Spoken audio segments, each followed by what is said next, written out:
Hi, Jesse. Hello.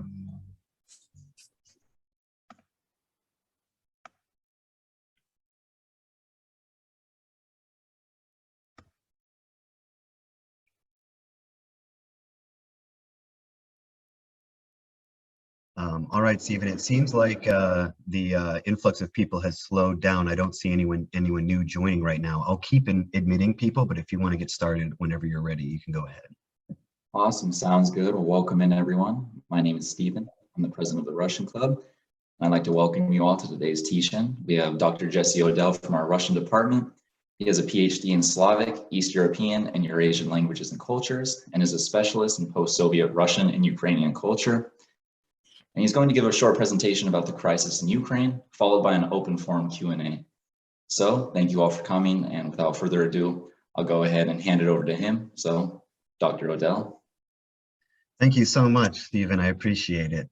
I have a presentation that is related to this conflict. We'll be going over that.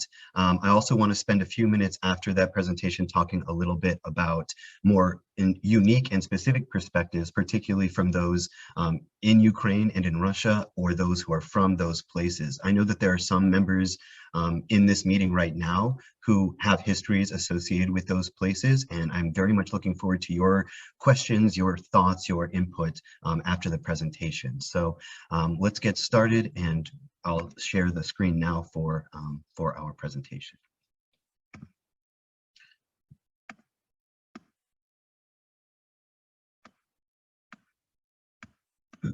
Just one moment.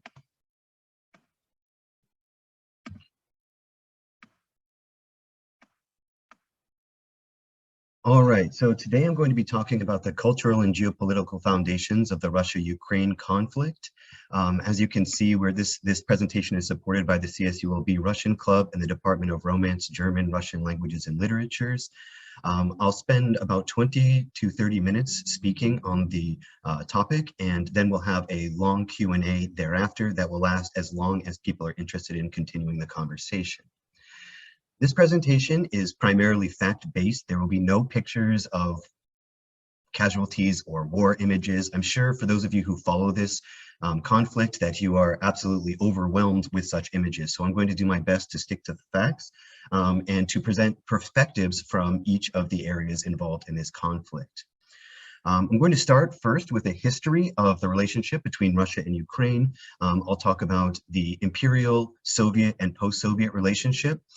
We'll talk a little bit about American, Ukrainian, and Russian perspectives on the war, as well as some of the major events and issues that are surrounding it right now, about 15 or 16 days into the conflict. So to start with, I wanted to bring up and talk a little bit about two major things associated with the relationship with Russia and Ukraine historically, and that is the Primary Chronicle and the area generally known as Kievan Rus. The Primary Chronicle is considered the foundational historical document of Ukrainian, Russian, and broader East Slavic identity. It is one of the oldest texts written in Slavic languages, and it is representative of an attempt to write the history of a country in a time that became where the country transitioned from old belief to Christianity. It describes the history of the early people, generally referred to as the Rus, who were ruled by Varangian Prince Rurik and his descendants from 860 to 1610. Some of the original founders of Rus were related to the Vikings, and in fact, Askold and Deer were relatives of Ragnar Lodbrok from the Swedish Empire, who was the original invader of the British lands during the Viking invasions. Vladimir the Great in 988 baptized Rus, which created a situation or a history of orthodoxy within the country. This was a forced baptism, and it took place in Kiev. Saints Boris and Gleb represent the first saints of Russian history. I'm going to talk a little bit about them later. They were assassinated by their brother in internecine warfare, and they are identified as the passion bearers. Their main role in this historical Orthodox tradition is that they did not resist evil with violence. And this is a very interesting and notable point when we're talking about the current crisis. So I'll talk a little bit more about that later. The Tatar-Mongol yoke lasted from 1237 to 1480. Kiev was completely destroyed. It was attacked and completely destroyed in 1240. And thereafter, over the course of the next couple of centuries, Moscow develops as the center of Russia, or rather of Rus. Ivan the Terrible is the first Tsar of all the Rus and founds the Tsardom of Russia. So it is at this time where the name generally changes from the Rus to Russia. The Rurikid dynasty falls apart, and Michael I becomes the first emperor of the Romanov dynasty, which changes the trajectory of Russia away from other East Slavic countries in this period. This is a very short review of the timeline of imperial Russian-Ukrainian relations. Again, under the Tatar-Mongol yoke, Moscow becomes the center of Russia, primarily through economic means, but also through resistance to the Mongol yoke. The empire expands dramatically under the Romanov dynasty over the course of over 300 years, and most of Ukraine is subject to the Tatar-Mongol Empire beginning in 1240, to the Grand Duchy of Lithuania in the 1300s, and the Polish-Lithuanian Commonwealth from around 1569 to around 1797, at least officially. Technically, the Polish-Lithuanian Commonwealth only held on to very small parts of Ukraine after the 16th century. The Cossack Hetmanate, as it is called, is associated with the foundations of modern Ukrainian identity. This organization ruled Ukraine from 1648 to 1764, and its first hetman, whose name is Bogdan Khmelnytsky, swore an oath of allegiance to the Russian Tsar for military protection. This was an agreement of mutual protection from outside forces. Ukraine was under attack from the Kingdom of Sweden to the north, from the Muslim Empire to the south, and from the Polish-Lithuanian Commonwealth. In 1686, the Metropolitanate of Kiev was annexed by the Moscow Patriarchate. This was a major event because it aligned it effectively annexed the Ukrainian Orthodox Church to the Russian Orthodox Church. This is a major historical event and plays a big role in contemporary views of what Russian and Ukrainian identity hold in store. In 1764, Catherine the Great officially ends Ukrainian autonomy and brings it into the Russian Empire until 1917. In 1919, the Ukrainian Soviet Socialist Republic is established and joins the USSR officially in 1922. This is a timeline of Soviet-era Ukraine-Russian relations, and I think that it's very telling and plays a huge role in our perspectives of how the relationship between these two geopolitical states has formed over the course of the last century. The Holodomor, or Great Soviet Famine from 1931 to 1932, was a massive famine caused in part by Stalin's first five-year plan and the policy of collectivization. The famine was made dramatically worse by a policy to shoot those who resisted the export of grain from Ukraine or stole bread. During this period, we see the largest moment and the largest increase in cannibalism in Europe in the entire 20th century. People were starving to death in very large numbers. Literally millions of Ukrainians died. There's a statue in central Kiev that is a golden statue of a young girl who was shot to death for stealing bread. And that statue is placed in central Kiev because it is representative of something that happened to many people during this time period. The overwhelming authoritarianism of the Stalinist regime basically made Ukraine into a less than vassal state, and those who resisted any form of Soviet authority were subjected to purges, executions, and mass imprisonment in the Gulag system. The Great Purges took place from 1936 to 1938, and I think the most important point to note here is that the purges generally took place in the Ukrainian Soviet Socialist Republic, were ordered and organized in Moscow. So generally, these were purges that were ordered from the outside, and of course resulted in a lot of death, but most importantly, a lot of imprisonment of Ukrainian nationals. From 1939 to 1956, we see World War II, massive ethnic deportations, and a dramatic increase in the population of the Gulag prison system. Ethnic deportations targeted the Ukrainian people, the majority of whom were moved to Siberia or Kazakhstan, places very far from their traditional homelands. In 1956, the majority were allowed to return home under Khrushchev's policy of de-Stalinization and rehabilitation. In 1986, we have the Chernobyl nuclear disaster. And in December 1991, the Ukrainian SSR officially votes to declare independence from the Soviet Union. Here is a list of the post-Soviet Ukrainian leaders. I want to talk for a moment about each of them and to sort of give a general understanding of what these individuals represent in the history of Ukraine. On the far left, by the way, these are in order from left to right, and of course from top to bottom in terms of history. Leonid Kravchuk is the first leader of the post-Soviet Ukrainian state. He was the former chairman of the Soviet Socialist Party in Ukraine, so he has a very strong connection historically to the Soviet Union and Soviet bureaucracy. In 1994, Leonid Kuchma takes over and he creates a economic recovery. There was a huge issue of economic instability in the early 90s and really throughout the entire 90s. But around the turn of the century, we see, or the millennium, I suppose, we see a dramatic increase in economic prospects, not necessarily economic conditions, but the possibility that in the future the economy would better itself. He's also associated with the cassette scandal, in which he is accused of a variety of crimes and ultimately loses his popular support. In the next year, Viktor Yushchenko is elected president after an assassination attempt with chemical weapons and after an Orange Revolution, in which the first election that takes place is overturned as fraudulent. By the way, the winner of that election was Viktor Yanukovych in the very first election, and Yushchenko wins handily in the second election and takes over and runs until 2010. In 2010, Viktor Yanukovych comes to power.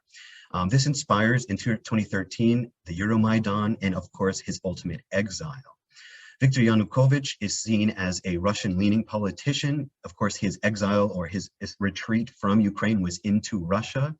And the primary reason for the Euromaidan revolution was on account of an attempt to bring Ukraine closer to Russia economically and politically, while rejecting a widely popular trade agreement with the EU and a political organization within the EU as well. So this Euromaidan revolution is marked by massive protests, but also very violent suppression of those protests. We call it Euromaidan because the Maidan Nezalezhnosti, or Independence Square in Ukraine, is the center of the events during this period. The next leader of the country is Petro Poroshenko, an oligarch. He oversaw the primary events of the war in the Donbass, particularly a attempt to maintain the status quo in that area while also protect the civilian population. He implemented a policy of de-Sovietization, and that's something that has come up several times over the course of Ukrainian history. And of course, our leader since 2019 is President Volodymyr Zelensky, who I'll talk about in great detail at the end of this presentation. Looking at the timeline of post-Soviet Russia-Ukraine relations, we see that in 1991, the Ukrainian independence referendum, over 92% of Ukrainians who took part in the vote voted in favor of declaring independence. Interestingly, the regions with the least yes votes to this referendum were in Crimea. There were some places of Crimea that were around 54%, some that were around 56%, so I've margined it out to about 55% of Crimeans voting in favor of independence. From 1991 to 2005, there's an economic collapse and eventually a rebound where Ukraine becomes a more stable economic state. In 2004, the Orange Revolution, Viktor Yanukovych and his party is accused of electoral fraud, and Yushchenko ultimately wins the runoff election, as I mentioned. The Euromaidan is based on this prospect that I just described a moment ago. By the way, this PowerPoint will be available in the future for those of you. I realize I might be going through it quickly, so it'll be available for anyone who wants to see it in the future. In 2014, Crimea is annexed by Russia. That is, it first is invaded primarily by men with no military insignia who take control of critical infrastructure and government offices.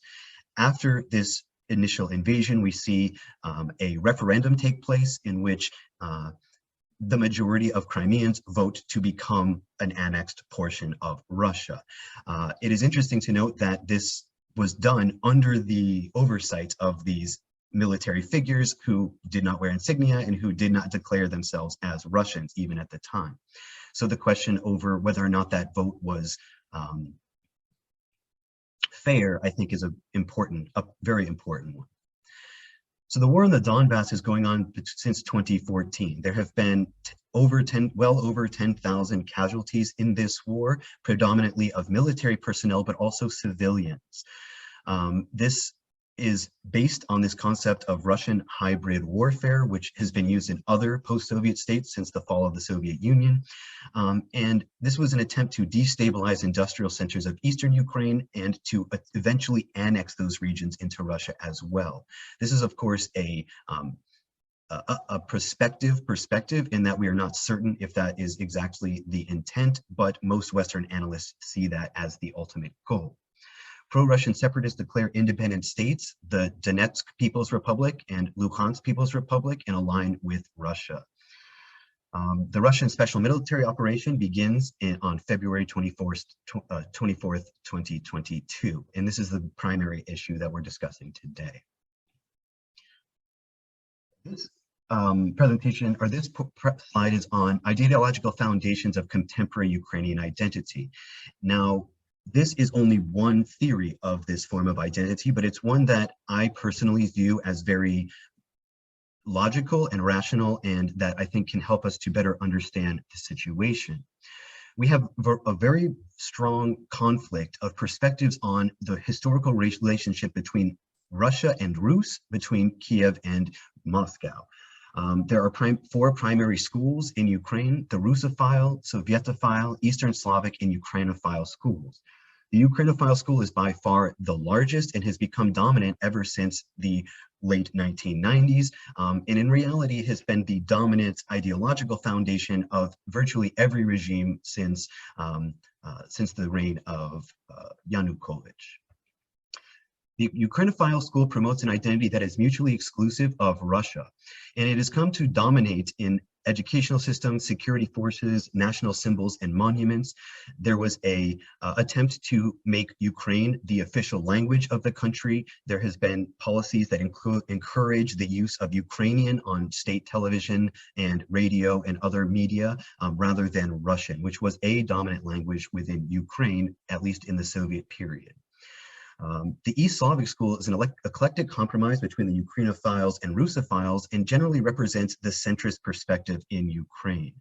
A lot of the oligarchs and former heads of or elites within Ukraine are represented by this school. So this is an important school to keep in mind as we discuss this topic. But I will point out that since this conflict began, really since the war in the Donbass began, the majority of East Slavic adherents have turned further and further toward Ukrainophilic perspectives.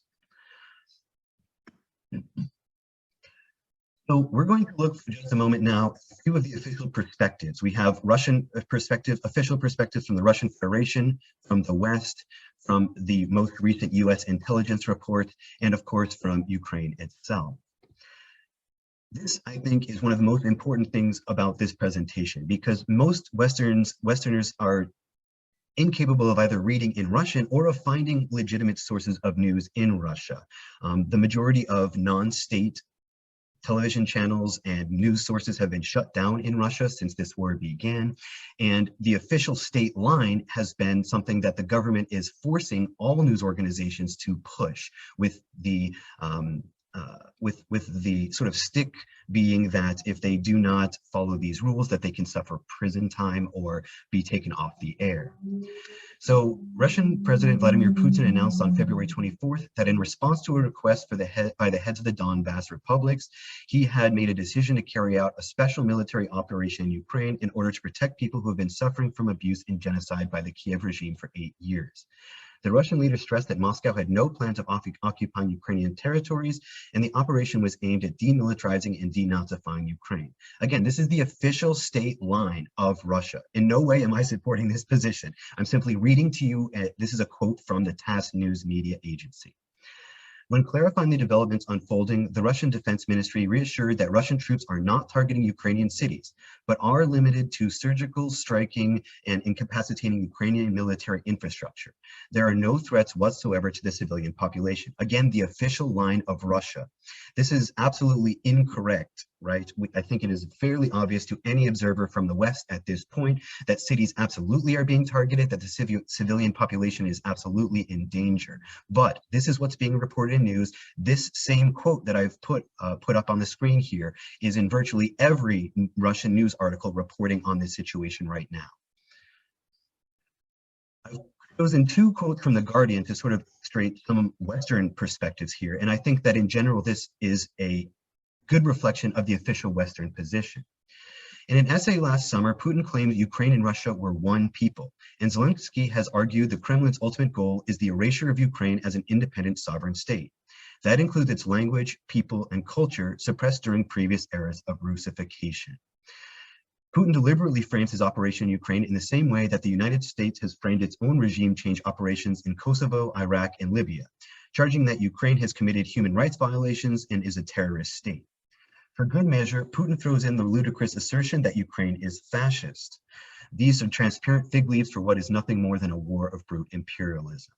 Now, again, I find this to be one of the most common perspectives in Western media. Of course, there are others, but this is one of the defining aspects of this. First and foremost, that Putin is attacking Ukraine because he sees it as part of Russian territory.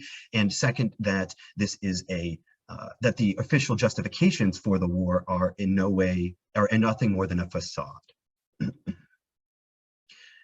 The 2021 U.S. intelligence report was released last week, and I'd like to quote a few things from that as well, because I think that while generally I don't adhere to the perspectives promoted in these intelligence reports, I do find that these quotes in particular are very good analyses of the current situation, although this intelligence report came out before the war began.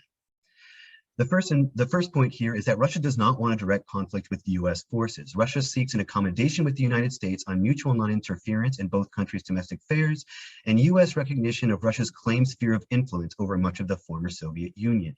This is part of Putin's arguments against NATO. It's part of his intention in attacking Ukraine is to further establish the former Soviet Union's geopolitical space, right? Something that we could call a sphere of influence. Russia's officials have long believed that the United States is trying to undermine Russia, weaken President Putin, and install Western-friendly regimes in the former Soviet states and elsewhere. This is the justification for Russia's retaliations, right? Whether it's through the development of new weapons, whether it's through the invasion of other countries, or whether it's through long-term non-conventional warfare like cyber attacks and things along those lines. Finally, in regard to the nuclear question, Moscow views its nuclear capabilities as necessary for maintaining deterrence and achieving its goals in a potential conflict against the United States and NATO. And it sees a credible nuclear weapons deterrent as the ultimate guarantor of the Russian Federation. This is really important because in the mind of Putin, he certainly sees this as the primary way to protect Russia in the long term and as a means by which he can create situations that benefit Russia in the sphere of influence that he seems to be interested in. Again, the former Soviet sphere of influence. In 2022, we see that Western powers, actually in late 2021, we see that Western powers, including the US and Great Britain, warn of a Russian troop buildup and plans to invade Ukraine. Vladimir Putin, of course, consistently denies this, and on February 21st, he officially recognizes the independence of the Luhansk and Donetsk, or Donbass People's Republics. On the February 24th, Putin announces a special military operation, and it's very important. Part of the reason why we're using the term conflict in this presentation is because the terms war, military, and military operation are not interchangeable in the Russian context. In fact, the term war and invasion have both been completely eliminated from any reporting on this in Russian media. It is one of the things that is now being targeted by Roskomnadzor and other organizations that oversee the media. Any mention of invasion or attack or war is going to be an immediate source of fines for those who would report such things, and possibly prison time, as I'll mention in just a moment. The Russian military invades Ukraine from the north through Russia and Belarus, from the south through Crimea, and from the east through DNR and LNR. Major attacks on Kiev, Kharkiv, Mariupol, Kherson, and other major cities began on February 21st, or maybe even before then. We're not 100% certain on that. And in recent days, a lot of Western cities have come under attack. Sorry, I've written Eastern cities here. But Lviv, which is a UNESCO World Heritage Site, Odessa, Dnipro, and Lutsk are all currently facing bombardment with civilian casualties, at least reported. Here's a map of the invasion, at least in its early days. This is not fully up to date. Reporting in Ukraine and Russia is dramatically different, in part because the Ukrainian media is struggling to report during a war. Of course, a lot of the infrastructure for the media has been affected by the war. Ukrainian news organizations are in some way struggling to cover all local events, and attacks on TV towers and other infrastructure, media infrastructure, has limited output. An overwhelming amount of evidence, however, has come from individuals uploading self-shot videos. I think if you follow this conflict, this is something that you very likely have seen and are aware of. In particular, we see videos of Russian military losses, particularly tanks, helicopters, planes, Russian prisoners of war, and destroyed civilian infrastructure, including schools, hospitals, government buildings, and apartment blocks. These images are all very, very powerful and are illustrative of this difference between Russian reporting, which says we do not attack civilians or civilian infrastructure, and the realities of the situation on the ground. Russia has tightened its media, eliminating virtually all entities that are not subject to the state. A 15-year prison sentence is established for reporting falsehoods on the Ukraine conflict, including for using the terms invasion or war in official reporting. Russian state media has also avoided reporting on very large protests that have been taking part in Russian cities, and where thousands of Russian citizens have been arrested. At least 6,000 were arrested in the most recent round of protests, but overall it is very close to about 10,000 or more now. Ukraine's military reporting has been incredibly progressive. One of the things that they do regularly is put out things like this, in which they illustrate in actual numbers the unconfirmed but expected losses of the Russian military. And here we can see 80 helicopters, 303 tanks, about 12,000 personnel killed. So the Ukrainian military is very strongly focused on reporting on these numbers, once again, to influence the international community, but also to influence the Russian population who are able to gain access to this material, because it illustrates, once again, that the war itself is not a simple special military operation, but rather a full-scale war of aggression. West has introduced sanctions. We have sanctions against the SWIFT system, the Russian Central Bank, Nord Stream 2, the oligarch in Putin's inner circle, including many of the Siloviki. Russian businesses, Western businesses have pulled out of Russia for the most part, at least a very large number of significant businesses, and exports and imports, like excluding oil and gas, have been the main target of these sanctions.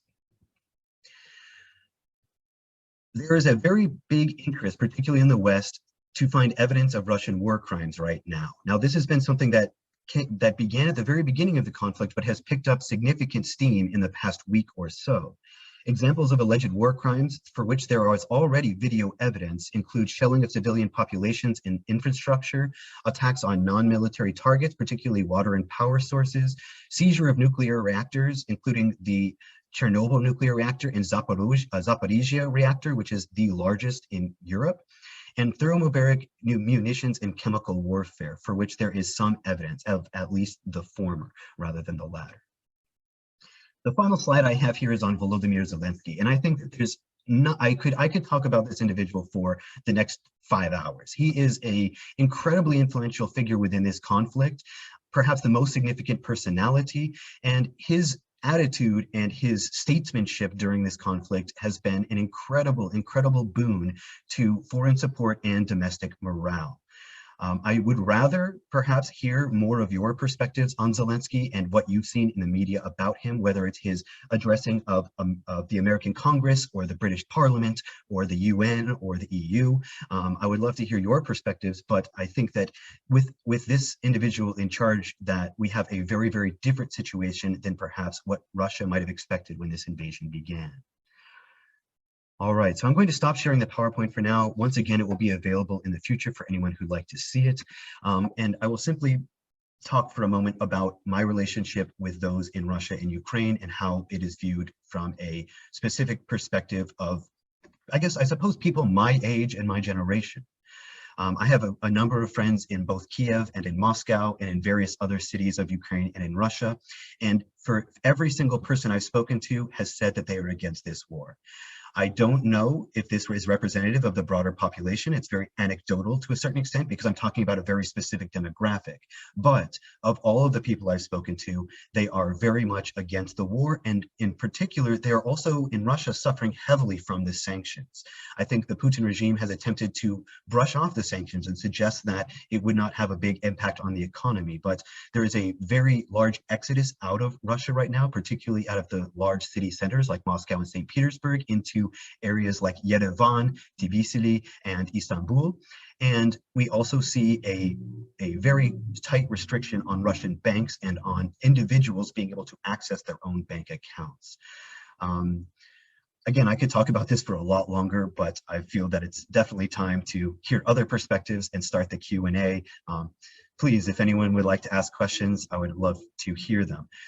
Because I see a lot of hands raised already, I'm going to just call on people as I see them in order on the screen here, if that's okay with you. The first person's hand I saw was Sam Coleman. Would you like to say something? Thanks so much. First, I think it's terrific that we're having teach-ins on this campus. Can everybody hear me okay? Great, thanks so much. But I may have misinterpreted something. Frankly, I'm surprised that there wasn't more discussion of NATO's eastward move. Mm-hmm. And the only mention you made of NATO that I heard was Putin's perception of NATO and looking at NATO as a challenge to his desire to restore the good old days of the Soviet Union.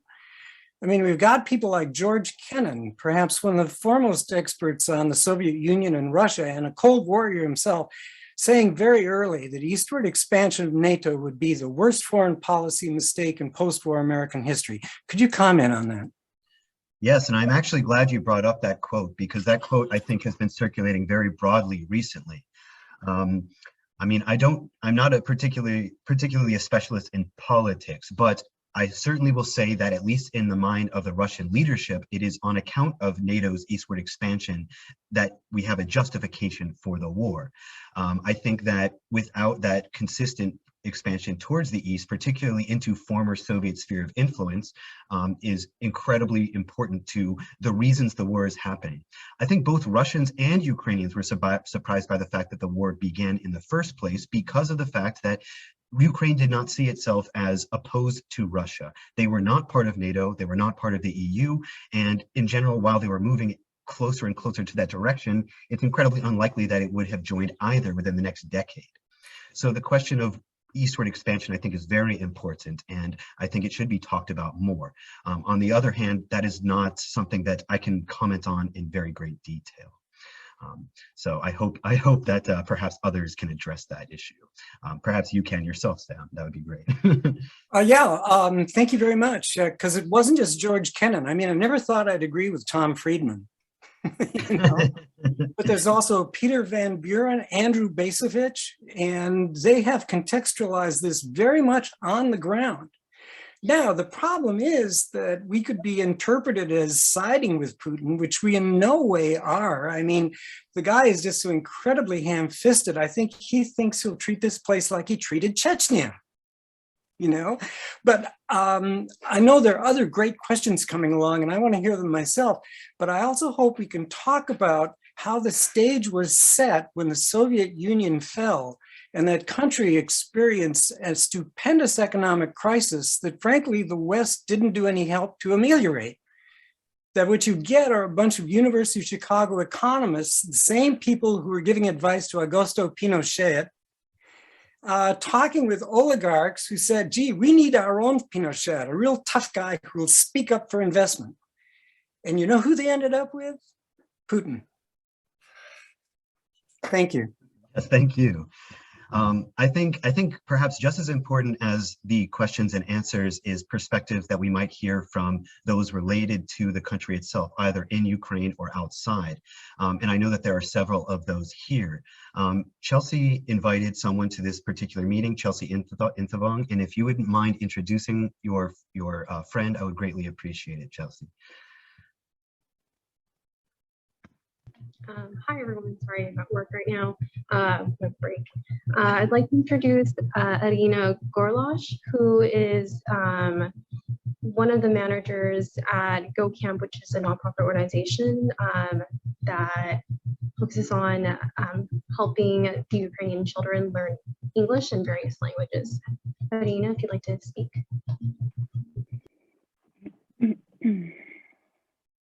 Hello everyone, my name is Irina. Do you hear me well, I hope? Thank you so much for the invitation. I'm Ukrainian, currently I am in Ukraine, but thank you for talking.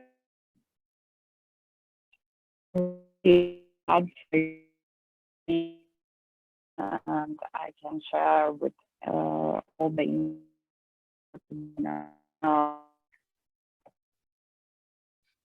It seems that your internet connection might be a little bit sorry, yeah, I think so troublesome. that my connection is not so good, so I hope it will be better. Do you hear me? Yes. Maybe as a matter of fact, if you drop your video, you'll have enough bandwidth for your voice. That's possible, certainly. Yeah, sad, but want to hear you.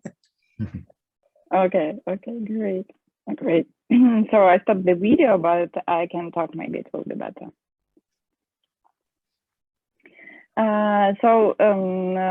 If you have any specific questions right now, I'm ready to answer and to get into the topic more. Thank you just for introduction to Ukrainian history and the reasons for what's going on in Ukraine.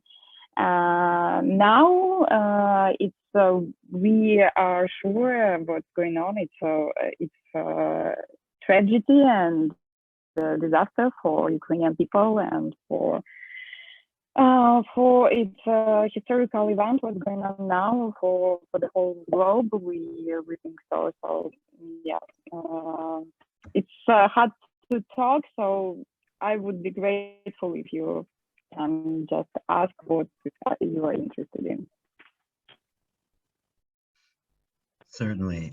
We have other members of the Ukrainian diaspora here today, so we'll let everyone get a chance to speak their mind, and we'll open up questions again as well. I'm sorry if I'm mispronouncing your name, Ayun. Would you like to speak for a moment?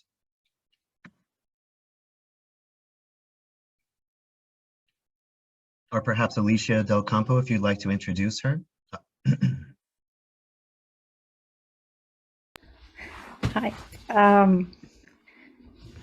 Hi. Well, I'm not sure I'm the most adequate person to introduce her, but G. Joshi from the International Education Office recommended her. We invite Ivan. Ivan is here, right? Oh, hello. I'm so sorry. I'm on the campus. Yes. And my connection was really bad. I didn't hear it. I'm so sorry. I apologize. Okay. Yes. Hello, everyone. Yes. I'm an international student. I'm an international student from Ukraine.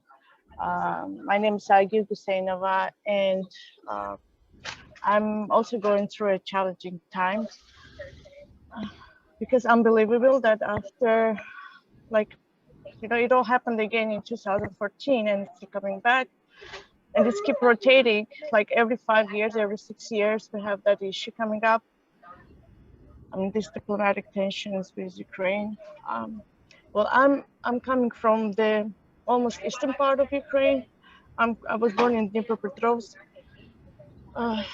and yeah, it's. I apologize for my emotions.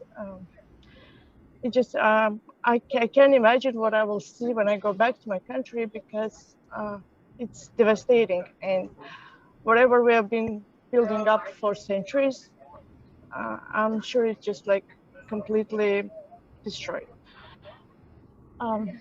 I again apologize that I will not be able to speak too much, because I still have relatives that are living in Kharkiv. It's like second largest city in Ukraine, and yeah, I just can't imagine what I will be seeing when I go back to Kiev, when I'll be going back to those places where I am originally from. As I say, I was born in Ukraine, and it happened that that conflict with Russia is happening like all the time. It's not like only in Ukraine. It's happening like in all post-Soviet region. Like every little country that's not willing to like be like ally with Russia is suffering from it, and I feel desperate that the like small country geographically so close to Russia is the first one that actually standing so brave to fight the huge empire, and Russia has always been an empire. Again, I apologize that I will not be able to go much into history and tell history, but you know, we have had a lot of like information about history that you provided. Thank you very much. I appreciate your information and your research. There are a lot of like historical moments and happened in the past that we still hear the consequences of it right now. And yet there were like times when Ukraine, Kievan Rus, I'm sure you know, like in the 11th century, when like the whole empire and the center of empire was in Kiev, not in Russia, not in Moscow. So that was the prosperous time of Ukraine. Then I don't know if you have any questions, you're more than welcome to say. And again, I'm sorry that I will not be able to emotionally speak too much. But yes, I really hope that there will be less loss for my country. I know it's still going on, and I really hope that it's going to be resolved. We cannot return the lives, we cannot return the people, we cannot return their like physical and mental stress and their loss, and we can never compensate it. But I really hope for peace, and I really hope for global peace, because whatever happening is Ukraine, it's not only about Ukraine, Russia, it's already going for global. And I believe that every person who has peaceful intentions and is striving for global prosperity, they do understand it. They do understand that it's not only that thing that relates to that part of the world. It's coming up for us, and it's really troubles the next generations. Thank you very much, and I appreciate your time, your efforts, and your support. Thank you. Thank you so much. I really appreciate your heartfelt your heartfelt response, and thank you so much for taking the time and of course taking on this responsibility to speak up for the people. And I think that you were very eloquent with that. So thank you again. Yeah, thank you. And I appreciate for back noise. I'm on the campus, and the students, I really apologize for that. Thank you. Alicia, did you mention Ivan as well? Ivan, yes, Ivan okay. Hello, I'm here. Well, I'm Ivan. I'm from Ukraine. I'm from capital city Kiev, which is now besieged, and I came to the United States like 3 weeks ago. So all the facts that you listed were actually history for me. I remember the Orange Revolution, the Euromaidan. I've been a part of it. And it's really interesting to see how people in the West perceive these events. And I wanted to thank you for doing your research, for striving to put more light on this conflict, because it is important right now. So yeah, Russia, I didn't expect that Russia would invade. I expected some kind of provocation, military unrest, but not direct war invasion in the center of Europe in 2022, and the consequences of that decision will be heard all around the world. Right now, gas prices are rising here, my family being shelled, and I don't see any end to this because Putin surely won't go back. So the only thing that he can do is go forward, which will be even more devastating and deadly. Yeah, about war crimes, Russia is committing a bunch of war crimes, and they're trying to blame Ukraine. They occupied Chernobyl, they occupied Enerhodar, which is the biggest atomic electric station in the Europe. Also, Russia, as you know, Putin has put his nukes to high alert, which is a very disturbing fact, which is really not a good sign of anything. And it's not only Russia who participates in the war, but also Belarus. Belarus fires missiles. Regular troops of Belarus are not exactly a part of the military operation, but still it's war between Ukraine, Russia, and Belarus. You have a question to me? Lauren? Or Jen? Well, I just want to thank you for bringing up Belarus because I guess I could pose this question to anyone who wants to chime in. I was going to ask Professor Odell, but I was just curious that there hasn't been more coverage or like more attention paid to the fact that Belarus allowed Russia to stage troops there. I mean, from my understanding that,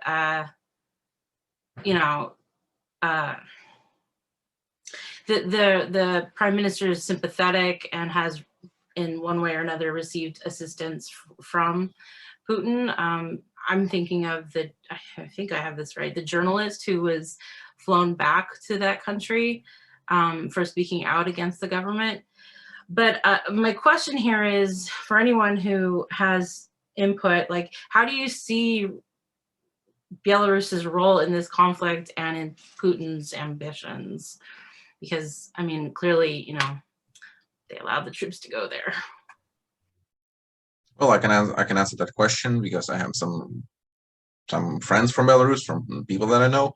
Belarus has always served as a kind of proxy state for Russia. They was closely integrated both politically, economically, and militarily. So Belarus cannot be seen as an independent state with its own parliament and president. It can be seen as a state really close to Russia, which will do anything that Russia said, or even if one of these days Putin will ask Lukashenko to make Belarus part of Russia, I think it will go very smoothly without any protest, because both states are highly autocratic, both suppress opposition, and both are very militarized. So yeah, there was really no surprise that Belarus will be involved in this war. Do you think that, okay, so effectively, Russia has declared war on Ukraine. Putin recognized these quote unquote independent states. Is it your feeling that, I mean, will war be made on Belarus, or does that even have to happen given the sympathy of the government there? It's actually right now there are negotiation talks between President of Belarus and Russia in Moscow. And they're deciding on whether should Belarus join the war completely, like go send in their troops, send in their tech, or they should be they should remain as they are right now, just a place to launch troops and launch rocket from. And we can see, I think tomorrow or the day after tomorrow, how this unfolds and what will be the role of Belarus. But I think they will use their military, because defeat of Putin will be the defeat of Lukashenko as well. So he has to support Putin in any way he can. Ivan, can I ask you a question about Ukraine? How do you Crimea? How do you in Ukraine view Crimea? Do you view it as part of Ukraine traditionally? And what's your view then of the takeover in 2014? Actually, I have a house in Crimea. I've spent all my summer breaks in Crimea, and I know a lot of people there. yeah, Crimea was always a pro-Russian state. It was a gift from Nikita Khrushchev to Ukraine. But since then, it was heavily integrated with Ukraine, with its infrastructure, with its people. And for Ukrainian people, the taking of Crimea was a huge tragedy and the core reason why Ukraine started to strive for NATO integration, because we realized that our territory is being seized and we need some military protection, some military guarantees, which is why Ukraine wanted to go into NATO. And obviously in Ukraine, we see Crimea as a part of Ukraine. It's an autonomic state in Ukraine, so it has its own parliament, its own president, but still we believe that our brothers are living there, our friends are living there, that is part of Ukraine. And if the peace talks will start with Russia, one of our main key points will be getting Crimea back, to integrate it, to support it, because Crimea is highly dependent on Ukraine's water supply and food supply and electricity supply, of course. So Crimea cannot efficiently work without Ukraine. Thank you very much for that response, Ivan. I think it was very well thought out and very accurate. I also wanted to sort of comment for a moment on the propagandistic or ideological justification for the invasion of Ukraine and its relationship to historical fascism. It's very interesting, I think, especially from a Western perspective, that Putin would view Ukraine as a fascist state, but not Belarus, right? It was only a year or two ago that Belarus decided to put had fraudulent elections, declared virtually fraudulent by every international observer, and then create a crackdown against all opposition, effectively eliminating any opposition party and opposition candidates. This is a form of fascism, if nothing else, right? So the suggestion that Ukraine, which has democratically elected its past two leaders, if not all of its leaders since the fall of the Soviet Union, to view that as a fascist state, I find to be disingenuous at best, perhaps maybe even just outright ridiculous. And that's how Western media generally reports it, as something that is simply cannot be believed. But I wonder perhaps your perspectives as well. Before we move on to a few more questions, there was one more person who wanted to speak. Chelsea, if you would like to introduce your friend from Brazil. Okay, hi everyone, me again. I would like to introduce my friend Johnny from Brazil. He was my fellow volunteer partner at Go Camp in the volunteer program in Ukraine. Johnny? Hey everyone, thanks Chelsea. It's good to see you here, hear you here actually. Professor Odell, thanks for having me. And it's good to see Irina here. She's one of the head responsibles for the Go Camp volunteer program. We were in Ukraine in 2019, before the pandemic. We were 118 people from 38 different countries. Ukraine is a very welcoming country to all sorts of people. I find it very difficult to talk about this invasion, this war right now, because part of my feelings in my heart is in Ukraine right now. But I want to put some things in perspective and ask a few questions for the Ukrainians. And Irina, if you're still here with us, I would like to hear from you. Today I read an interview with this United States historian named Timothy Sale. He's author of a book called Enduring Alliance, A History of NATO and the Post-War Global Order. And it's an interview, it's in Portuguese, I can send you the link, but I think it was for the BBC News in Brazil. One of the main points of the interview is that Russia almost became part of NATO in two different times, one in the 90s and one during the first Bush presidency. And it started as a joke, but it became kind of a serious question. So for me, here in South America and Brazil, there is this a very clear view that what Vladimir Putin is doing is trying to undermine United States power and NATO's power as a symbolic political power in the world. Because you see, all dictators, they support each other. It doesn't matter if they're right dictators or left dictators, like Lukashenko and Putin and Cuba and Korea. They're always supporting each other.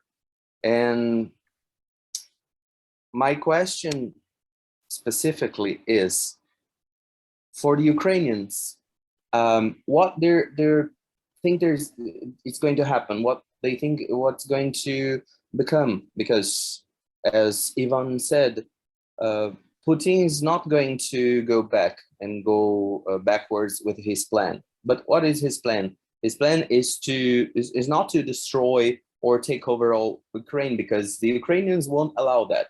Some of them, they rather die and fight in a war, or because they will not bend over for the Russian government or let Ukraine become part of Russia.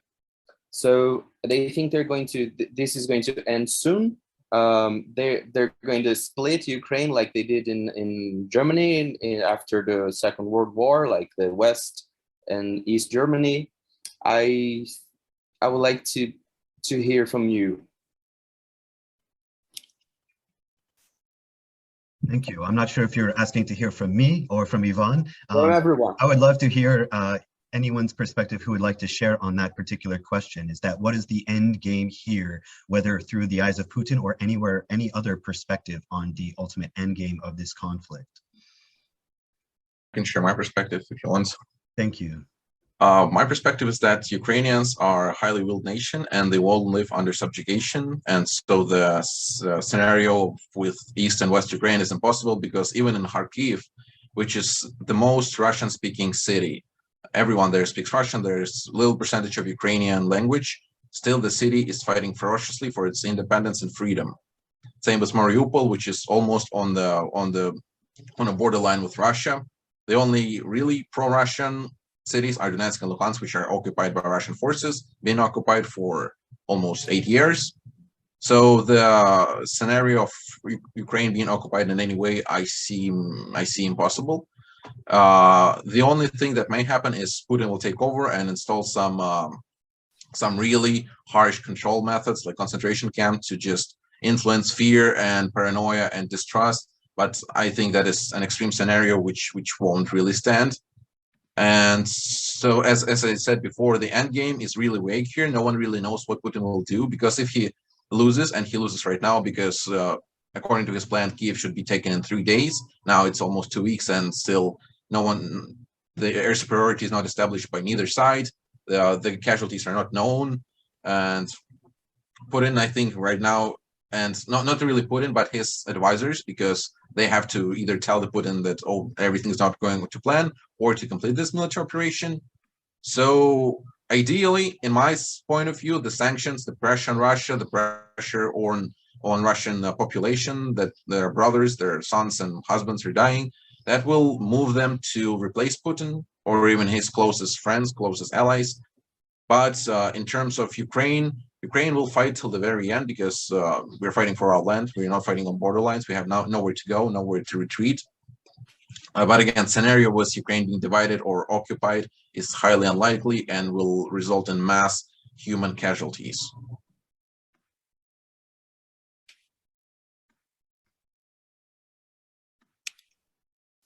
Right. If Irina is there, I would like to hear from her.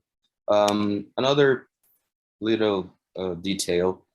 Before this war started, this invasion, there was a meeting in Beijing between Vladimir Putin and Xi Jinping, and they announced a pact with unlimited pact between China and Russia.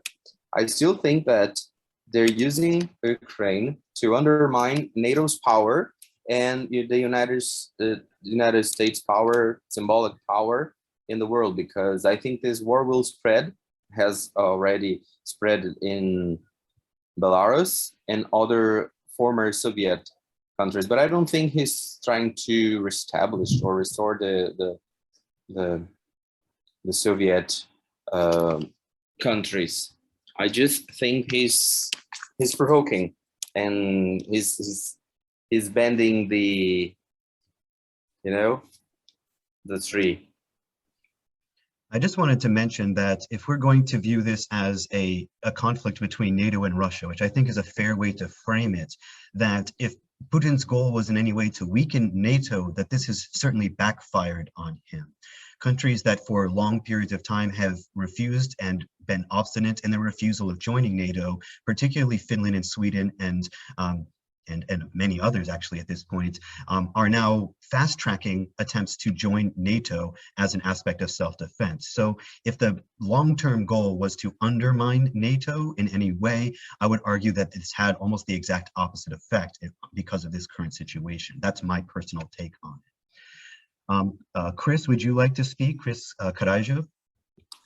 Yeah, first of all, thank you to Ivan, and again, I have a question for you, and I already invited you to speak to my global news media class, so we'll talk about this, outside of this meeting, obviously.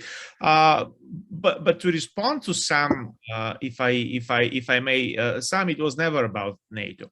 Trust me, all the post-communist countries, including the three Baltic states, Latvia, Lithuania, and Estonia, who were part of the Soviet Union, and then the Central European countries like Slovakia and the Czech Republic, and then my home country, Bulgaria and Romania, all joined NATO because they wanted protection from Russia. I almost said Soviet Union, but it's not very far off.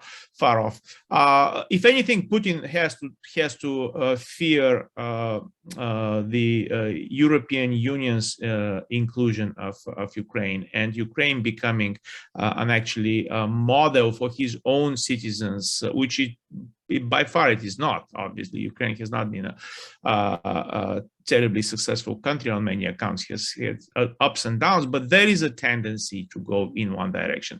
And certainly on the level of democracy, Ukraine is doing much better than Russia, including free media and freedom of speech in general.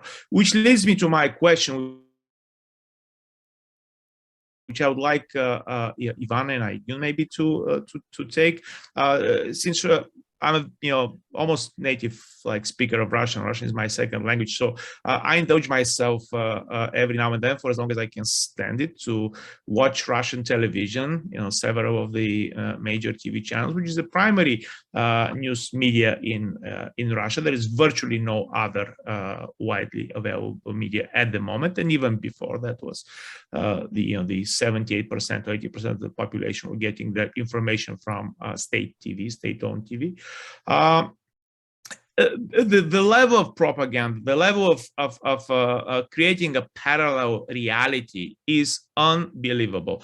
I have not seen anything like that since basically my childhood memories 40 years ago. It's like back in 1982, that was the way that the state TV in then communist countries or socialist countries, whatever you want to label them, used to talk. That's the rhetoric. That was the level of analysis, interpretation, and factuality. So I would like to ask Ivan and Aygün, what are your impressions of the Russian, particularly television, but not just television, also any other media that are used as these propaganda vehicles to support whatever essentially Putin is saying. Go ahead. Okay, go ahead. No, just a little remark. It's hard to talk about politics, because to me politics it's the thing that I always wanted to stay away from, because it's not the written forms, it's just the things that comes up only one person's mind, and he's not giving up. He's just he's going and destroying country by country, and the whole conception with democracies. That's my point of view.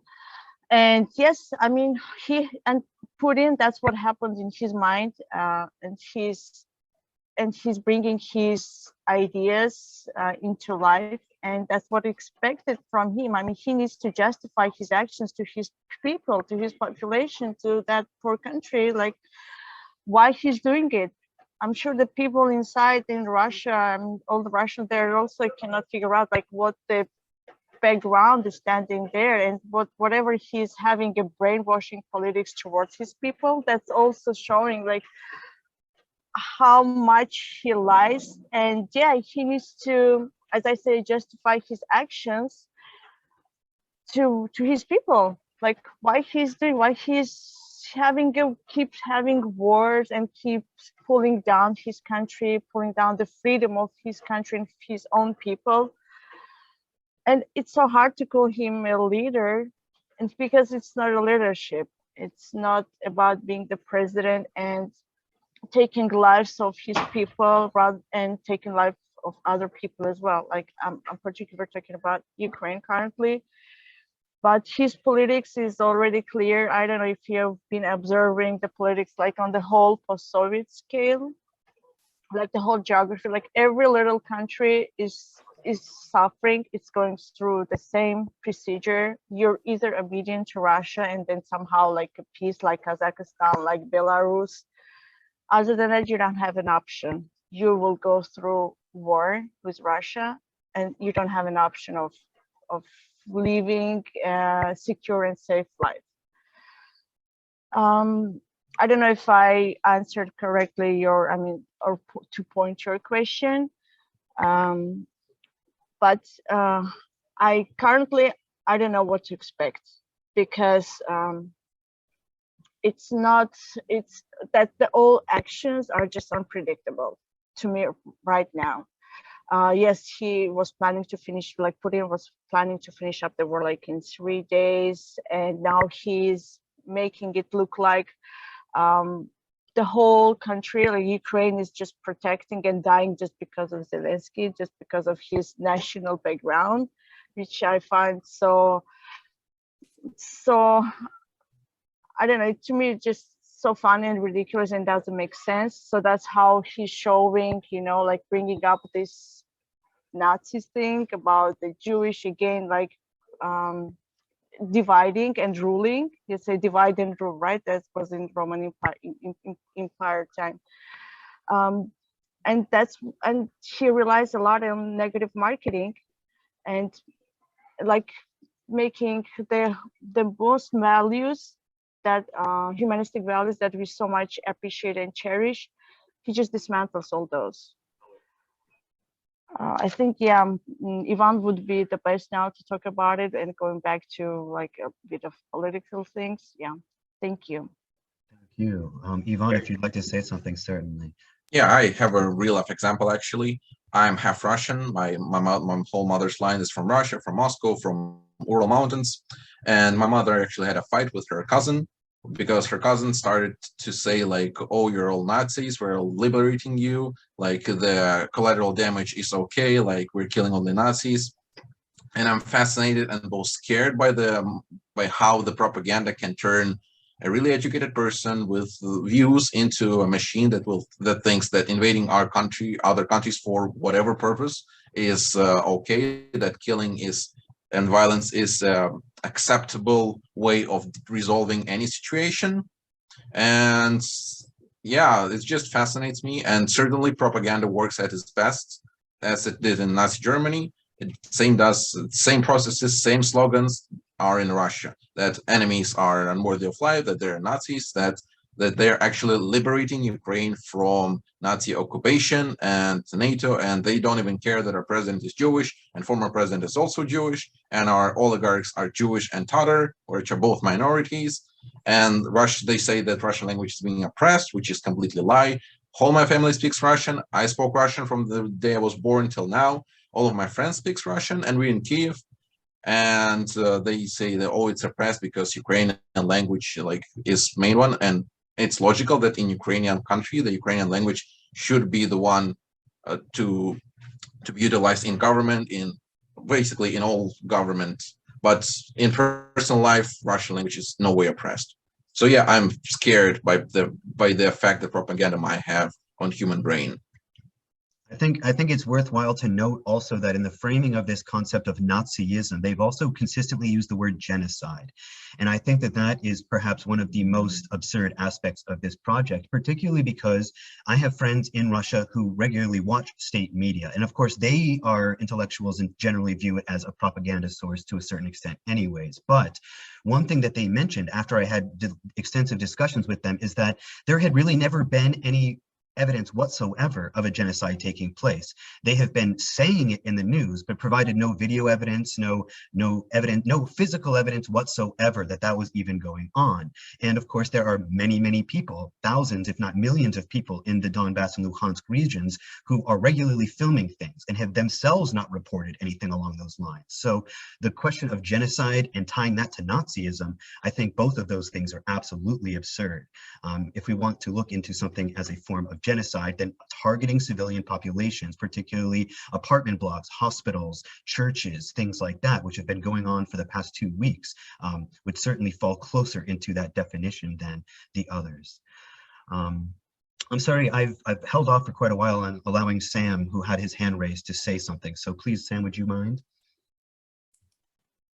Yeah, thanks so much. And I'll try to be as fast as possible.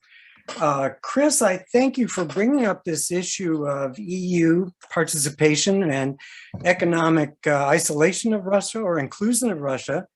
And also, I'm certainly sensitive to the aspirations of former satellite states. But let me start this off by saying I actually have a very intimate relationship with Russia of my own. And I got it before leaving the United States, although I have visited Russia. I'm a baby boomer. I vividly remember grade school drills where we had to go out into the hallways and put our hands over the backs of our necks because we were afraid of Russian nuclear weapons killing all of us. I have a Russian submarine captain to thank till my dying day for helping to prevent nuclear holocaust over the Cuban Missile Crisis, because he actually had independent control of nuclear weapons. How to fast forward on that? I really invite you, Chris, to rethink the way in which you diminish the issue of NATO. I could cite Ray McGovern, a Russian analyst, who talks about the kinds of intermediate range missiles and cruise missiles that would then be placed in Ukraine, as well as foreign troop garrisons. That's pretty serious business. Thank you. Yeah, now they'll be placed in Pribaltica, in Finland, and in Poland, which will make the flying time about the same to Moscow. That's all I can say. Yeah, I think it'd be a mistake not to look at it from every angle at this point, because especially with the unpredictability of the situation, we have to consider all possible options, and especially looking at it from various perspectives, because I do think that what we see in official Russian state media is not at all the general understanding that Russians have of this conflict, even though it is, as someone suggested, a form of brainwashing in that we're seeing very limited types of information being proposed. The very fact that they outlawed the words war and invasion in the context of this situation, I think, is very telling. Alicia, you had your hand raised. Would you like to ask a question or make a statement? Yeah, I had a couple of questions. What regarding the OTAN or the NATO, right? What you're discussing now, I wonder why would Putin then choose to sort of create this propaganda discourse that's based on Nazis and genocides instead of the threat of NATO countries surrounding, because this is the view that this is what he wants to stop somehow, right? The advancement of NATO.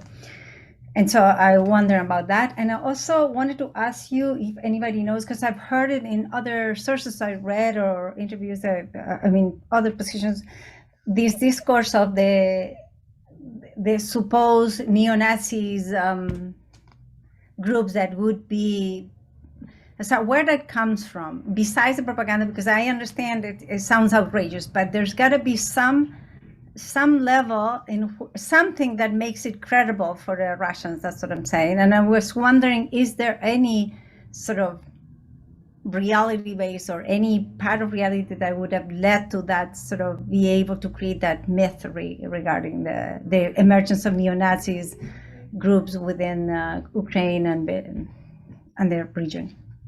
That's all. I can answer that question really well. For understand why Putin's rhetoric is in that way, that NATO is not the enemy but the Nazis in Ukraine, is because NATO and its members were allies in World War II and Nazis were enemies. Russian current culture is heavily relied on the victory in World War II. They're still very proud of it. They still consider Nazi the ultimate evil. Many of Russians don't even know what Nazism is, what this ideology means. It's just from the very birth, their grandmothers, their grandfathers were telling them Nazis are bad, Nazis are devil. There's a bunch of jokes about Nazism. There's basically it just became like this out-of-state enemy that everyone is uniting against. So for Putin, it's very easy to just demonize Ukraine by saying, oh, they're Nazis, because in the minds of people, it just tricks and they're like, oh, okay, they're enemies. But NATO, they were always allies. They helped to defeat Nazis. So he cannot say like, oh, Americans are evil, Americans are bad, or Great Britain should be annihilated, because it will create some cognitive dissonance. And to address your second question, why Putin think, why it's easier to say that there's NATO, there's Nazis in Ukraine, because during the World War II, we had some collaborative movements in the western parts of the country. I don't know if you heard, but there was a man, Stepan Bandera, which was a collaborationist. He was fighting against Soviet Union. He made an alliance with Nazis, and he's the current Hitler that Russians are referring to. But then Nazis betrayed him, and then he started to fighting against both Nazis and Soviet Union. It's a highly gray character. He did some horrible things. Ukrainians believe that he's a hero, but he really isn't. He did some horrible things. But it's just he was a man of his time.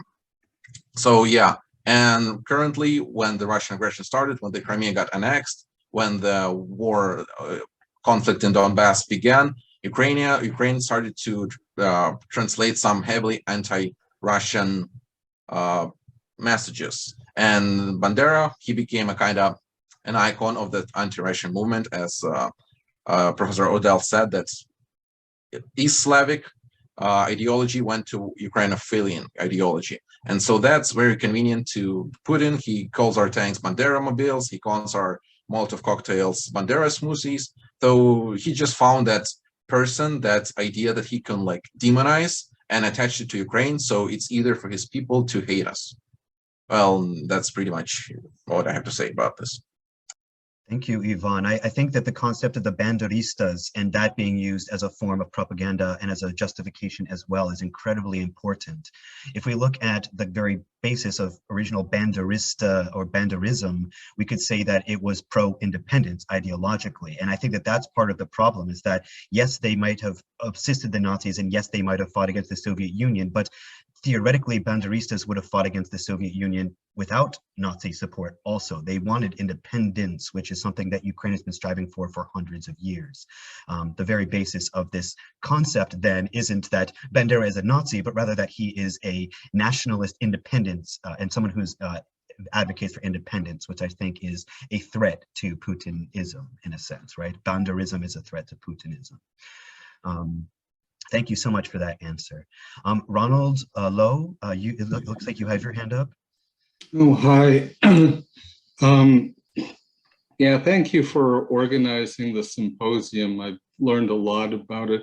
I was just kind of responding to Alicia's question or comment, not that I'm an expert on Ukraine, but there has been a lot of reporting in the left press about the rise of Nazism or fascism more generally in Ukraine. There was in The Nation a couple of weeks ago, there was a compilation of articles that had been published over a period of time about, and I think Zhao mentioned this Nazi battalion that I guess is affiliated with Ukrainian armed forces, the Azov battalion. The response, I guess the pushback has been that there are more MPs in France who are members of Marie Le Pen's party than in Ukraine. But you know, I don't think it's something that comes out of nowhere. Both, you know, the left press and organizations like the ADL, the Anti-Defamation League, have done quite a bit of reporting about the increase of fascism in Ukraine and Eastern Europe more generally. Amen. Very much. I also think it's certainly important to mention the fact that there are neo-Nazis, as we might describe them, in virtually every country, right? And certainly Russia has a large population of them. In fact, I happen to be a specialist in film, and one of the greatest blockbusters of the past few years, its tagline was Zemlya Zemlyanye, which would mean Earth for Earthlings. It was a famous parody of the phrase Россия Россияне, right? So Russia for Russians, which is an ethnic nationalist slogan within Russia itself. One of the largest parties in Russia, the third largest party in Russia, is a nationalist, white ethnic promoting party. The second largest is the Communist Party. So when we're actually looking at viable alternatives, in a sense, to Putinism within Russia, we have to also consider that fact, that while United Russia is by far the largest party, and he is generally associated with that party, although he's not a member, some of the other top competing parties in their own right present a danger to European sovereignty. And I would argue that that's an important point to keep in mind while we discuss this issue. In no way am I defending Putin based on that ideology, but rather that we have to consider the other options as well. So thank you so much for your comment, Ronald. I'll call on Aparna now, and then I'll call on Lauren again. I'm sorry for making you wait, Lauren. Let Lauren go ahead and... Oh, please then. Go ahead, Lauren. Oh, well, thank you very much. Well, I just wanted to reply to a couple of the recent speakers. I mean, for one thing, I would wager, I mean, I'm not an expert at all, but I would wager there are more neo-Nazis in the United States than there are in Ukraine. Okay, that's just my personal opinion. But, and to Ivan's point about propaganda, there's lots of propaganda circulating in the United States right now. A lot of it was about President Trump. I mean, this helped foment the insurrection at the Capitol on January 6th. And a lot of that support, you know, was actually came from Putin. I mean, I saw this documentary called The Agents of Chaos. It was an HBO documentary. And I mean, it laid out very clearly that there was substantial evidence of interference in the 2016 election. And it didn't even have to be like hackers. You know, in the end, it was a propaganda and disinformation campaign that swayed that election.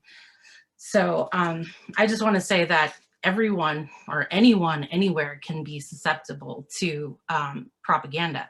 Like as Ivan was mentioning, I mean, that split families in this country too. So, I mean, that kind of, you know, domestic politics in the United States is not immune from propaganda. And in fact, it seems to be on the rise to me. I wanted to ask anyone if they know anyone in Russia who has participated in protests against the war, and if so, are they in contact with this person? Thank you.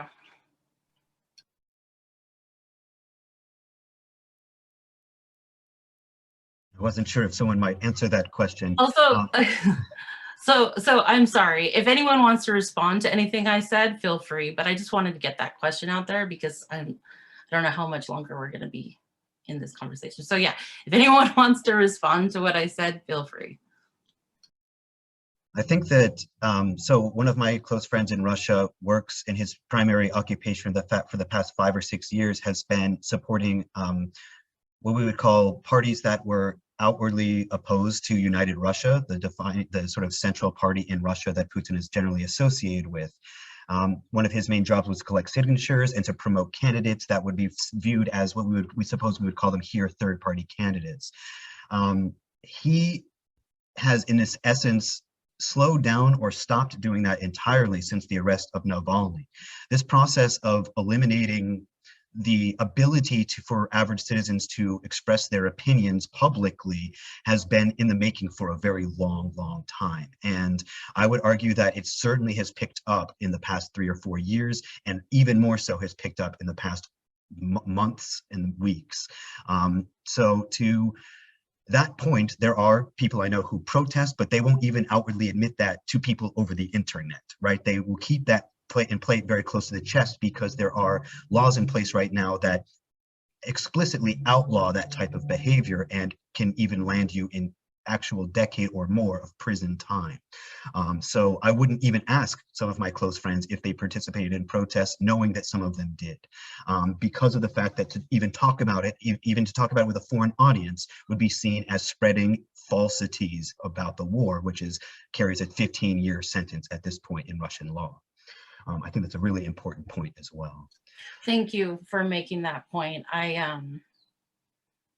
You know, I mean, I just hear that there's been thousands of people arrested, and I apologize for kind of, you know, forgetting that, like, admitting to this would make them vulnerable. So thank you for that reminder. Thank you. Dr. Nayak, if you wouldn't mind. Thank you so much for this fascinating conversation. We see many painful images in the media right now, and we're all only too keen to feel that pain. There's an entire parallel war going on in cyberspace. Can you say anything about that at all, and whom it's affecting on either side? I think that's another really excellent question.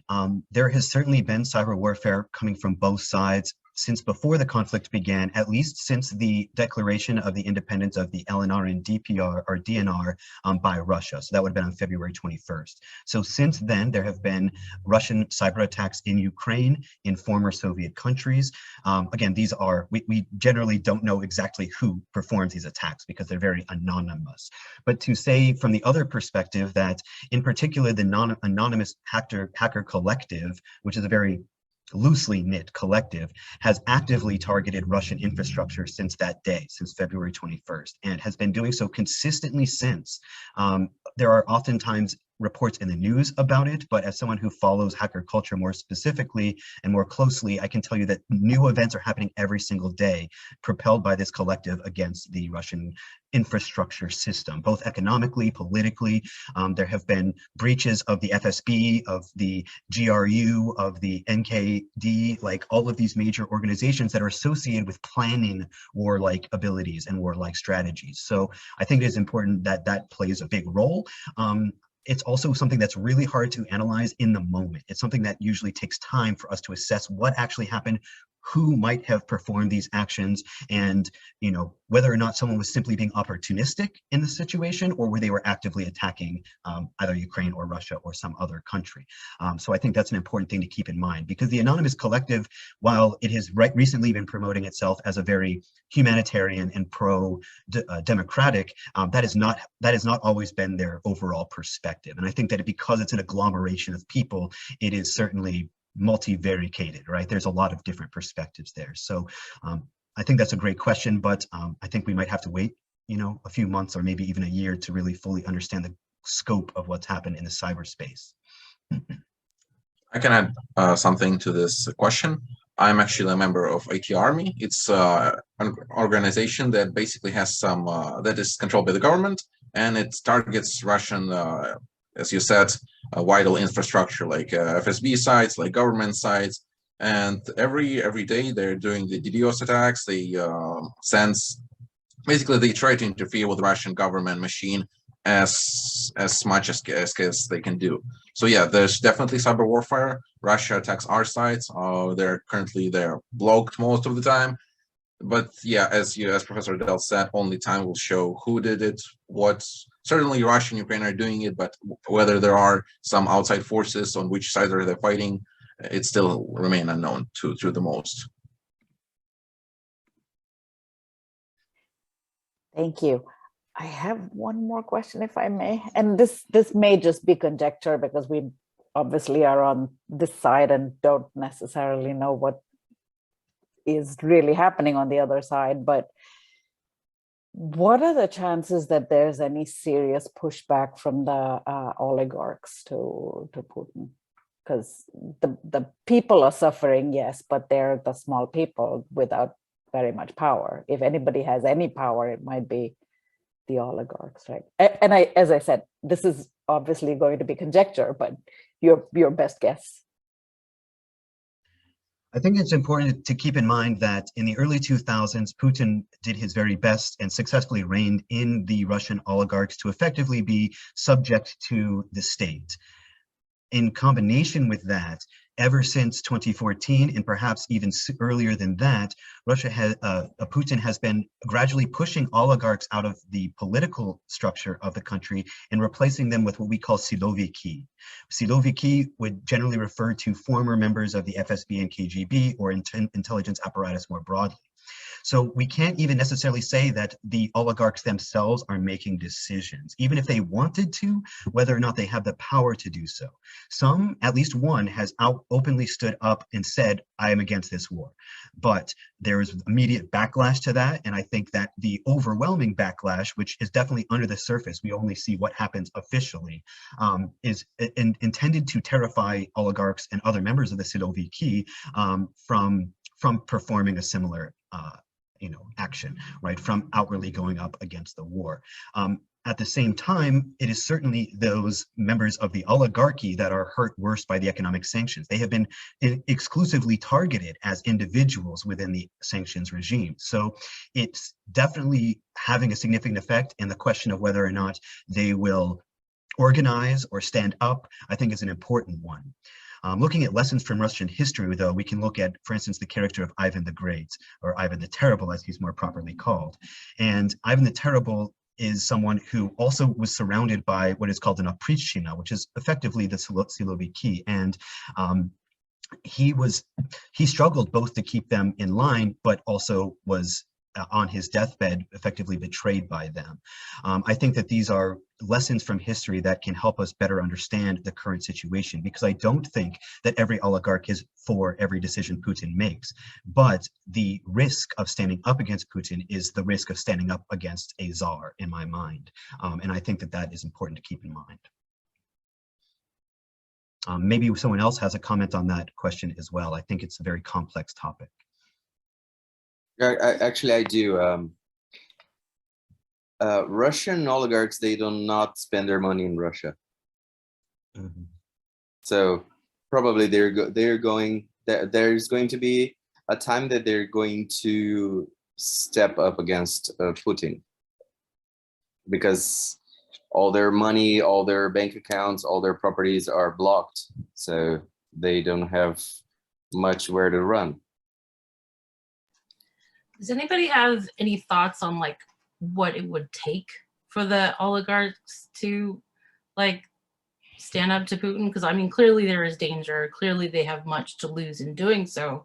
But I mean, like how long does this have to go on? You know, it's kind of before they, make a calculation. That's kind of, I'd like to hear anyone's thoughts on that.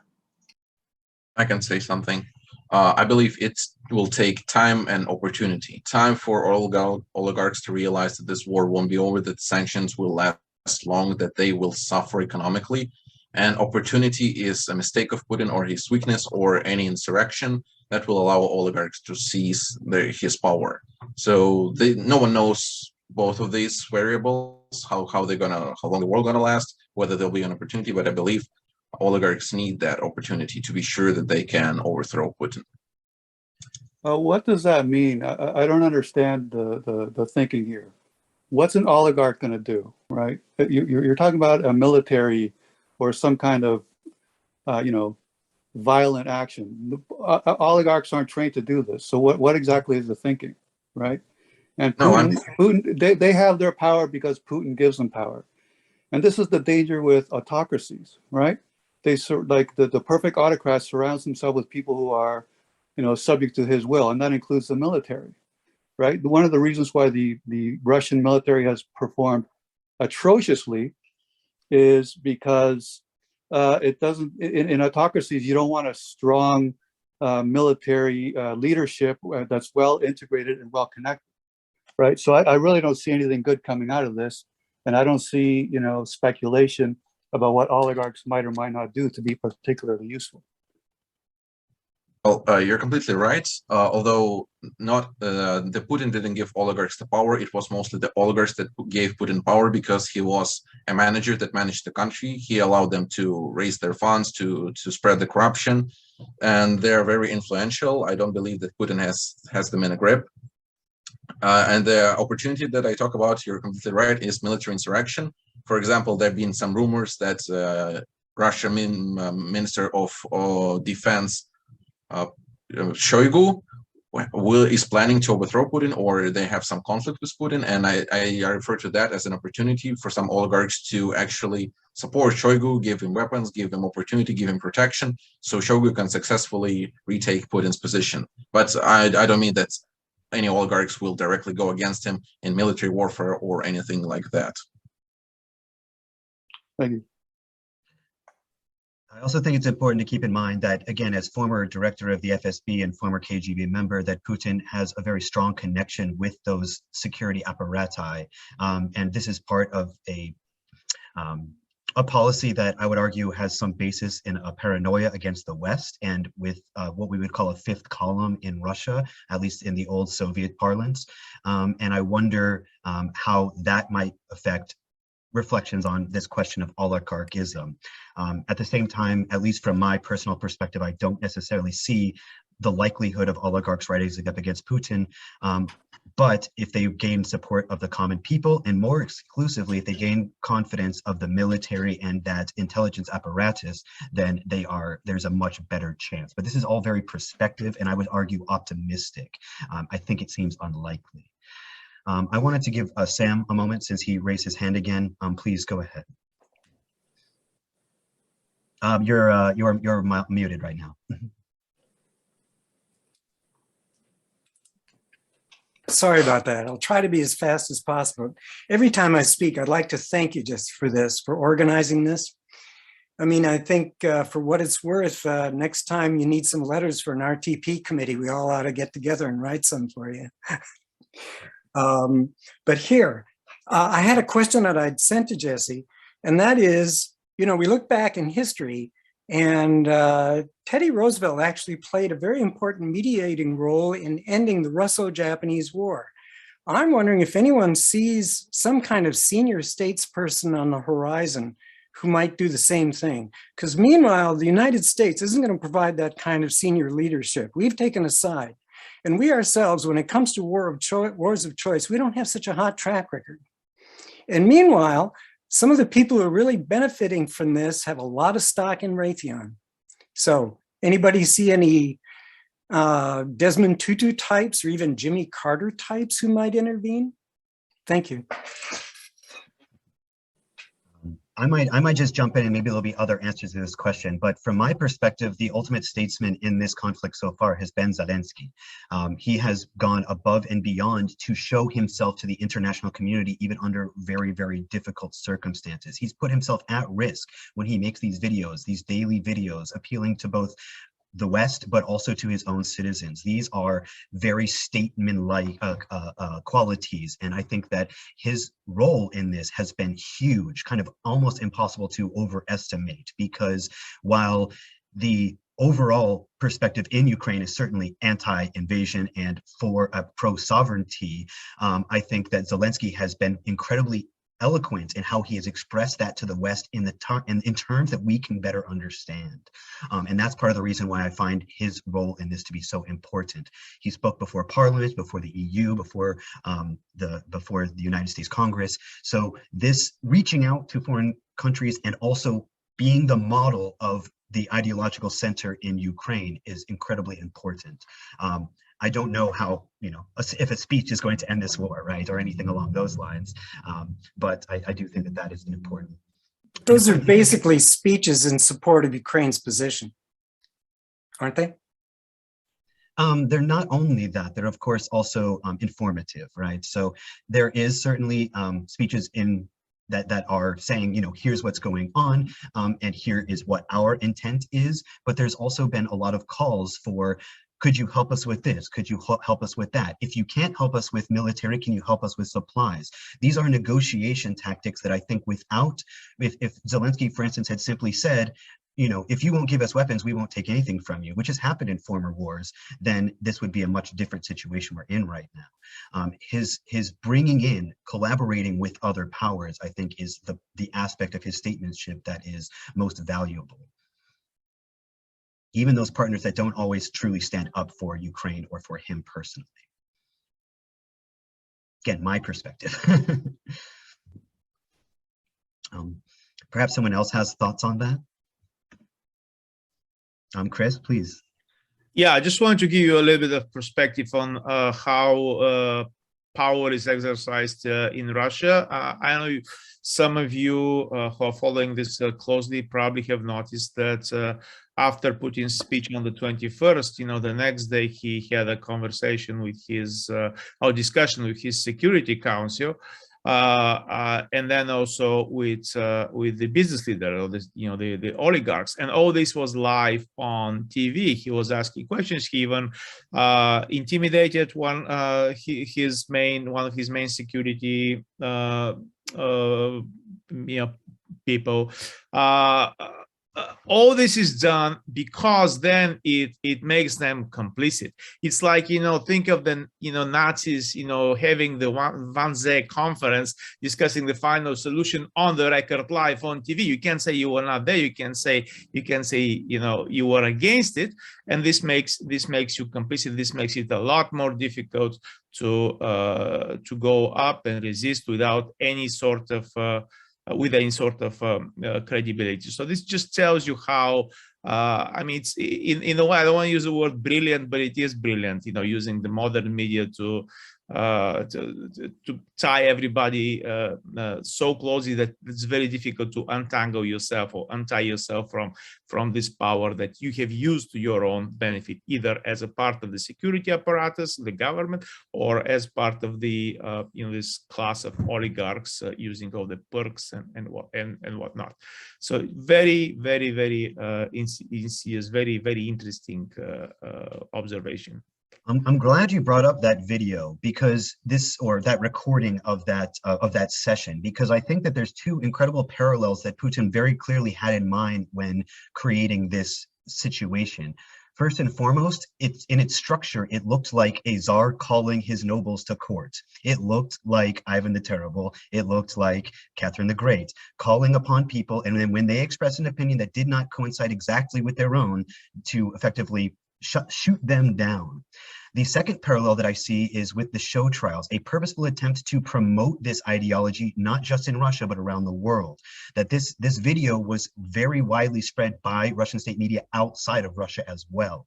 And I think that that's an important point to take into mind, that this was meant, in a sense, to be a show and to say, look, we are all together and we are one. And perhaps this one member of the Siloviki didn't quite get the situation, but Putin slapped him in the face and said, now you understand. And now you'll say exactly what I told you to say. I think that that was very clearly done purposefully. The idea that one of the major members of the intelligence apparatus was not knowledgeable about what was going on, I think is not believable. I think that was certainly staged, although it seemed very realistic. Anyone know where I could find video of that translated? Because I haven't seen it, and I just like to know if anyone knows. There were bits of it translated, especially this exchange, which is like, I don't know, 3-minute segment. I think even on like Colbert or shows like that. But yeah, it's a good question. How long was the? I heard about this. I didn't see it, and I think maybe the bits I did see was literally just like a still. There was no audio or translation in the bits I saw. There definitely are English language translations of it online. So if you'd like, I can help you find them at some point for sure. Yeah, I'd like to see as much. I've watched them in their entirety. Okay. I've watched them in Russian and at least portions of them in English. So I know that there are translations online. How long was it? Like the entirety? Well, the one that I watched was over an hour long in Russian. Okay. It might have even been closer to 2 or 3 hours long now that I think about it. But the portion in which we actually see the sort of the image of Putin calling his people to the microphone to speak to him as, again, sort of like almost like a court gesture, a gesture of Right. submission. Those videos, I believe, are only about 5 to 10 minutes long, at least the ones that I've seen so far. See, that's a plug for our Russian program. You know, if you thought Russian is irrelevant, you know, hey, you were wrong. Study Russian, go join the program. You know, Yeah, come take some Russian classes. Thank you for that, Chris. I actually shared a link in the chat that that shows Putin and his exchange with his chief spy, which was part of that conference when he called people on. So yeah, I think you might be interested in watching it. You know, if I could, following up on something Chris said, even if it was half humorously, in post-war U.S. history, what's happened to enrollment in Russian language courses in U.S. universities? Would anyone know? Especially in terms of, say, government support? Went down. It went down big time. The last time I heard of any government support for Russian was this consortium that existed maybe over 10 years ago, when there were 5 languages identified as strategic: Farsi, Arabic, Korean, Chinese, and Russian. That's still ongoing. Yeah, so that was, but I think the interest just went down, unfortunately. There are actually large grants given out by the government every single year to Russian programs, as well as Russian students, graduate students for study abroad, for programs localized to universities, large grants that are oftentimes over $250,000 that can be applied to programs. It basically requires the work or a program to have someone who has time to complete the work to receive those grants. But there are actually quite a number of them. And having taught in Russian programs for quite a long time now, although I've only been here for 3 years, I will say that there's been ups and downs. We've had periods of massive enrollment in Russian, followed by periods of much slackened enrollment in Russian classes, whether it's Russian language, literature, cinema, anything. We do see a lot of ups and downs, but I will point out that Russian is one of the best funded languages when it comes to studying it because of its association with that critical languages lists. There are significantly more fellowships to study Russian that are based on the federal level than even Spanish, Portuguese, or Italian, right? So there is a significant amount of funding. I think it comes down to more of an issue of interest and timeliness in a sense. My old professor used to always say that when a war happened or when a conflict happened, Russian enrollments would go up. I actually have not seen that as the case. I've seen that there's been a lot of ups and downs, but they are not necessarily associated with major conflicts. And that's, again, my personal, anecdotal experience. Ronald, you had a comment?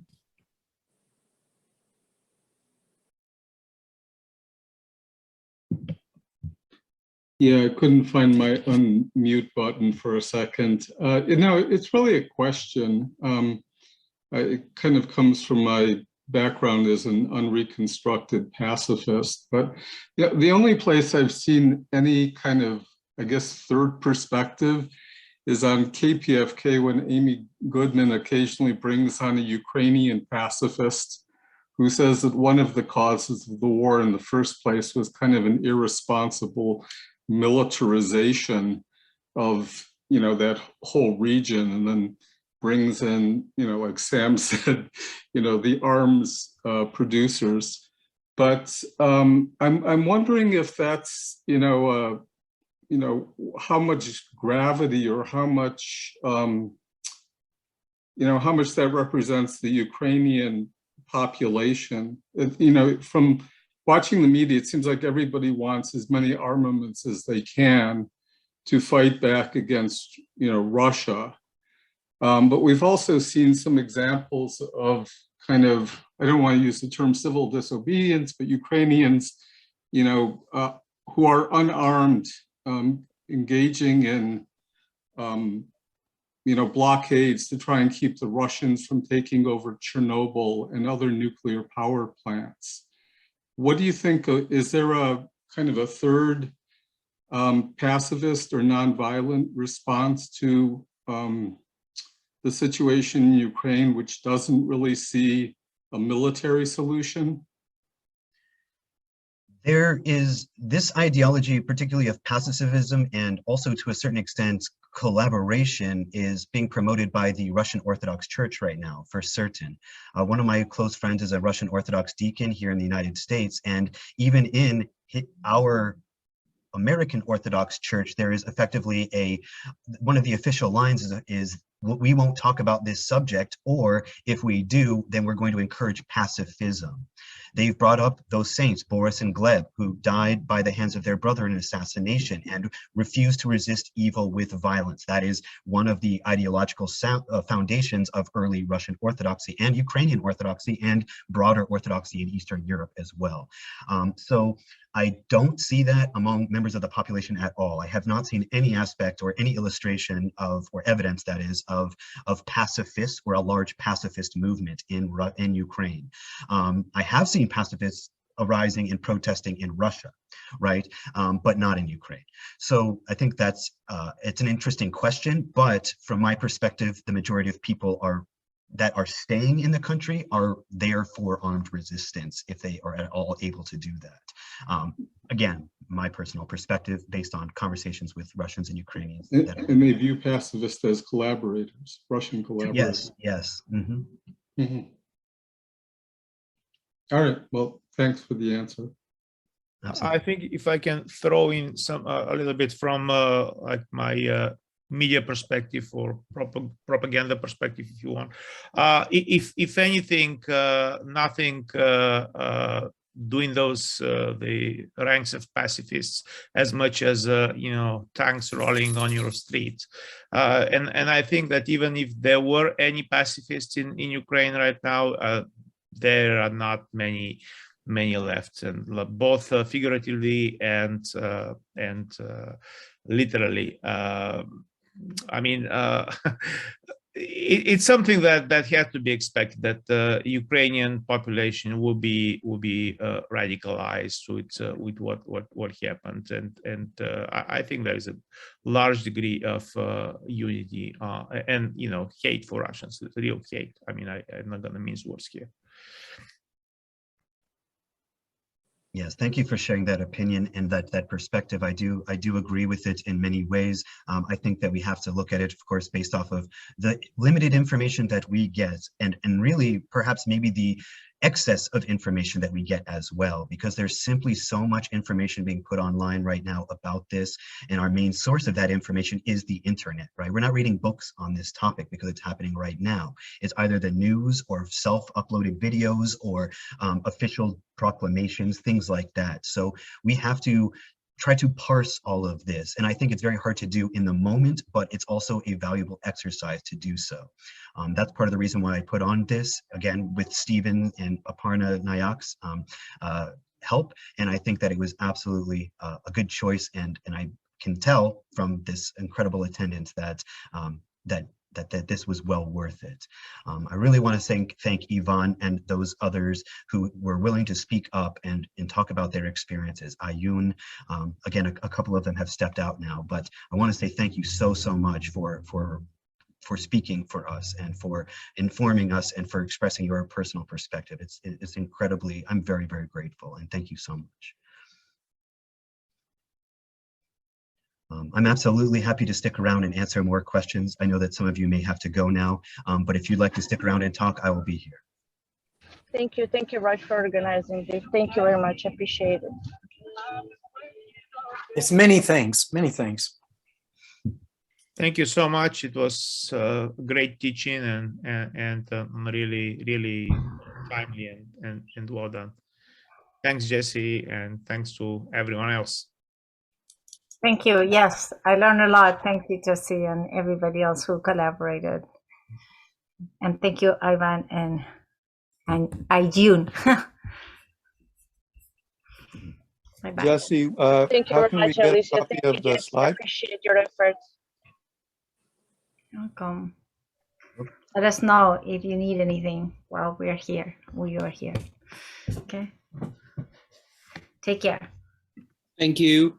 Thanks for having me, and thanks for inviting me, Chelsea. She's not here anymore, but thank you, professors, and thank you, Mr. Odell. Well, Sorry, thank you, everyone. I'm gonna take off real quick, but thank you, everyone. Thank you, Dr. Odell. Yep, thank you. I really appreciate it. Thank you, Stephen, for helping us set this up. It's really a great idea. Thank you, Professor Adele. Thank you, everyone, for attention, for bringing up this topic. It really means a lot. Thank you.